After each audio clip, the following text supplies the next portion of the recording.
Hi guys! Today, let's do ano nga ba yung gagawin ko? Ayun, review and swatches nitong L'Oreal Color Rich Matte and Creamy Browns. It's been, ang tagal na nito guys sa akin. I'm sorry, ngayon ko lang gagawa ng review and swatches. Pero, this are the lipstick na bet ko. Ito yung mga kulay na talagang, lahat to masusuot ko. Kung mahilig kayo sa browns, nudes, ganyan, ay, magkakasundo tayo. Ito yung mattes, ito yung creamy. Ito kasi medyo glossy. Medyo glossy siya. Pero kung gusto niyo ng matte na matte, ito dito kayo. Ito yung, actually, ang suot ko ngayon is Rose Fondue.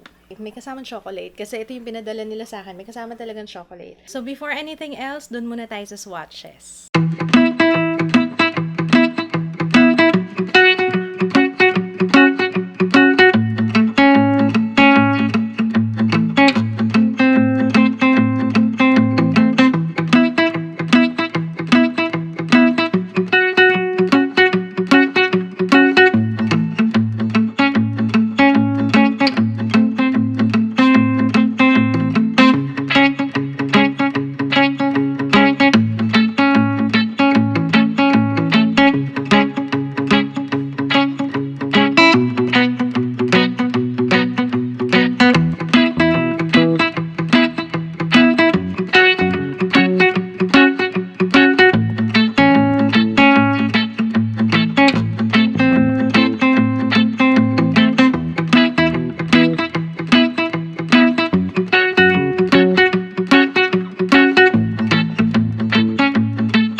Okay, sa packaging. I don't know what's with the packaging. Parang ang dami kong nakikitang lipstick na ganito ang itsura. Is it just me? Isa lang ba gumagawa? Super Beauty yata yung nakita ko may ganun din. Tapos may isa pa eh. I forgot the brand. Pero may ganito ring itsura. Parang ang hirap kasi. Parang hahanapin mo pa. Parang puzzle. Ayoko ng ganyan. Yung isa okay naman din sa akin. Yan. So, ito yung matte. So, sa akin, okay din yung packaging nito. Ayan, alam nyo naman, mahilig ako sa gold. Ayan, maganda siyang ilagay dito sa background. Classy ng dating, sophisticated ba? Mga ganon. So, ito yung creamy, ito yung matte. Pareho silang 400 pesos. Pero nagsisale sila guys. Usually nagsisale sa L'Oreal. Tapos up to 50% off. So that's 200 pesos na lang. L'Oreal, available siya widely sa mga department stores, sa mga counters ng L'Oreal. Ayan, makikita niyo yan. So it's madali lang siyang hanapin. Kung ayaw nyong bumili sa mall, meron din naman sa online. I think Beauty M&L. Beauty M&L yata meron sila. In my opinion, okay to sa mga skin tone natin, yung mga skin tone ng mga Pilipina kasi browns, more on browns siya. So you can never go wrong, lalo na kapag you have morena skin tone, you can never go wrong with browns. Ito yung matte, and then ito yung creamy. So makikita nyo pa yung gloss dito sa mga to. Alam nyo, para sa akin, gustong gusto ko, bet na bet ko yung matte nila kasi it's soft. Walang tugging sa kanya. Soft, matte talaga siya. And very comfortable sa lips. As you can see. Dito sa creamy mattes, yung color niya very full. Kung ano yung nandito, yun din yung swatch dito sa skin, ganun din sa lips. Magaan siya sa lips. You won't even feel na meron ka, except yung sa creamy. Kasi kung ako pa pipiliin, mas gusto ko talaga yung mga matte talaga kasi mas comfortable siya.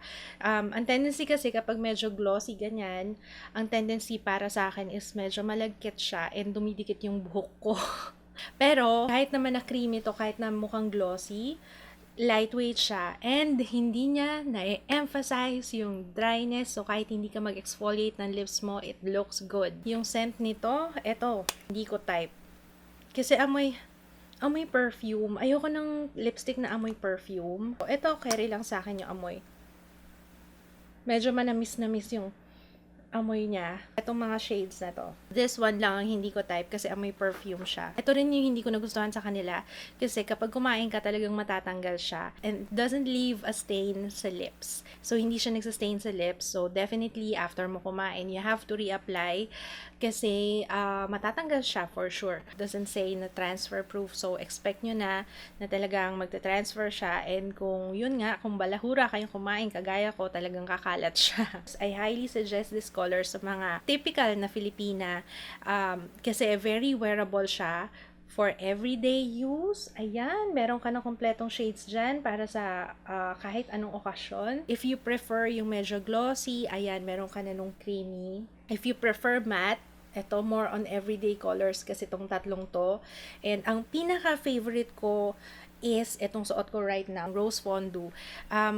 Para siyang nude na pink, but it looks good kasi kahit nakapalang ko siya para magmukhang fuller yung lips ko kasi yun yung ginagawa ko. Nilalagpas ko siya sa lips ko para magmukhang fuller. Sa price of 400 pesos, average na Filipina, medyo mahal yon 400 pesos. So abangan nyo, ang maisasuggest ko guys, abangan nyo yung sale nila. Lagi silang nagsisale. Yung L'Oreal, yung Maybelline, laging nagsisale yan. Kapag ka nag-sale siya, yan, pack. Doon kayo bumili. Ayan, maraming nagtatanong sa akin, ano bang bagay na kulay sa akin? Alam nyo, para sa akin ha, kapag ka morena ka, you can never go wrong talaga sa mga browns. Kasi ito yung parang mas madaling bagayan. Alam nyo yun, mas madaling bagayan kahit anong eye makeup, kahit na wala kang eye makeup, kahit simple lang yung look mo, kahit no makeup look pa yung gawin mo. Ito yung mga lipsticks na Carry Bells lang, you know. So that's that. Sana na-enjoy nyo at nakatulong itong review and swatches ng L'Oreal Paris Color Rich Matte and Creamy Browns. Ayan. Comment down below kung ano yung shade na favorite nyo, pinaka-bet nyo. Maraming salamat sa panonood. Don't forget to subscribe for more reviews and swatches ng mga lipsticks na I have right now. See you again on my next video. Bye!